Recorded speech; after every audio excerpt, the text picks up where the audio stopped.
celui qui veut apprendre le Coran doit chercher un maître, un cheikh, notamment un cheikh qui a une ijaza, c'est-à-dire une licence d'enseigner le Coran, qui tient de son maître, qui le tient lui-même de son maître, et ainsi de suite jusqu'au prophète sallallahu alayhi wa sallam. Bien que certains savants, comme le mentionne As-Suyuti dans l'Itqan, disent que cela n'est pas une condition. Surtout si on se trouve dans des pays où il n'y a pas de savants. Dans ce cas-là, on fera tout pour chercher celui qui est le plus habilité à le faire. Et pourquoi pas appeler par téléphone et lire par téléphone ou par les autres moyens de communication, ou la moindre des choses, si on ne trouve rien de tout cela, d'écouter les cassettes des grands maîtres et de répéter après eux. Car celui qui veut apprendre le Coran ne doit pas agir en solitaire. C'est une grave erreur. Nous sommes à une époque où nous avons pris l'habitude de faire des recherches par le biais d'internet par exemple ou autre, et d'avoir accès aux informations tout seul. Le Coran, il a été transmis de bouche à oreille, en plus du support écrit. Et c'est ainsi qu'il doit être enseigné. Celui qui veut lire, il doit lire en présence d'un cheikh qui peut lui garantir que sa lecture est correcte. Il ne doit donc pas avancer seul dans ce domaine. C'est extrêmement important.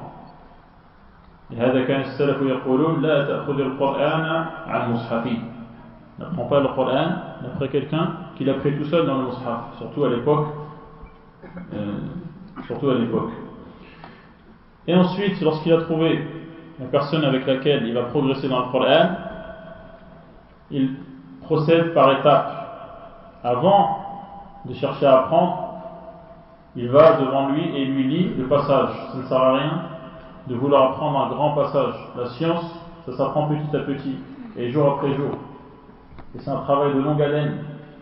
C'est plus un marathon qu'un sprint. Il lira donc le passage qu'il pense pouvoir répéter un grand nombre de fois. Et une fois qu'il est sûr que sa prononciation est correcte, il répétera ce passage plusieurs fois. Et répéter 100 fois, ce n'est pas exagéré. Et c'est extrêmement important, car sinon après, il aura toujours du mal lorsqu'il lira ce passage, et il sera toujours hésitant, surtout lorsqu'il y aura des passages qui se ressemblent. Dès le début, il faut frapper un grand coup, en répétant au moins 100 fois. Et ensuite, le jour d'après, il vient réciter ce passage avec son maître, et il lit le passage qu'il va réciter, qu'il va apprendre pour la fois d'après, et ainsi de suite, jusqu'à ce qu'il termine. Et As-Salaf de l'époque de Hafs, par exemple, et son maître Asim, ceux qui étaient assis dans la mosquée pour enseigner aux gens, ils les acceptaient un par un, dans l'ordre d'arrivée. Et certains venaient avant le Fajr, et ils faisaient la queue jusqu'à l'Asr. Les gens étaient dans la mosquée en train de réviser, et le cheikh dans son coin, en train d'accueillir les gens après les autres, en leur enseignant un verset chacun, 2 versets, 3 versets, ça suffit.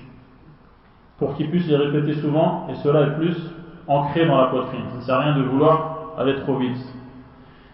Extrêmement important, celui qui apprend le Coran ne doit pas négliger la révision.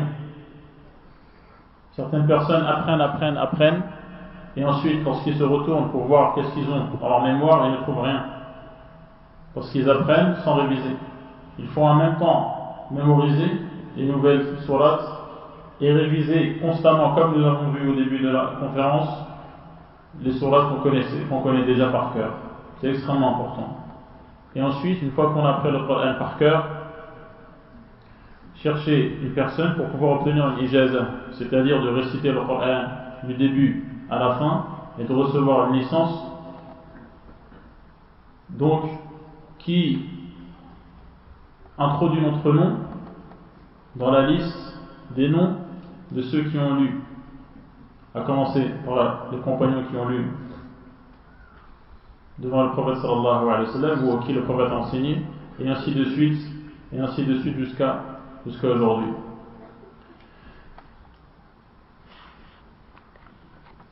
Et ensuite, il est convenable, il est même recommandé d'apprendre une autre lecture, car vous savez qu'en France par exemple il y a deux lectures importantes qui se côtoient, la lecture de Hafs et la lecture de Warsh. Il y a beaucoup de gens qui connaissent le Coran par cœur, surtout les personnes âgées, elles les connaissent selon la lecture de Warsh. Et il est donc important de connaître les deux lectures parce que ce sont les deux lectures répandues dans ce pays. Sallallahu subhanahu wa ta'ala an yaj'alna min ahli al-Qur'an الذين هم أهل الله وخاصته. وبما أنني آخر محاضر فأتكلم باسمي وباسم من سبقني من إخواني على هذه المنصة بالتقدم بعد حمد الله والثناء عليه بالشكر لكل من أسهم قليلا أو كثيرا في قيام هذه الدورة التي نسأل الله سبحانه وتعالى أن ينفع بها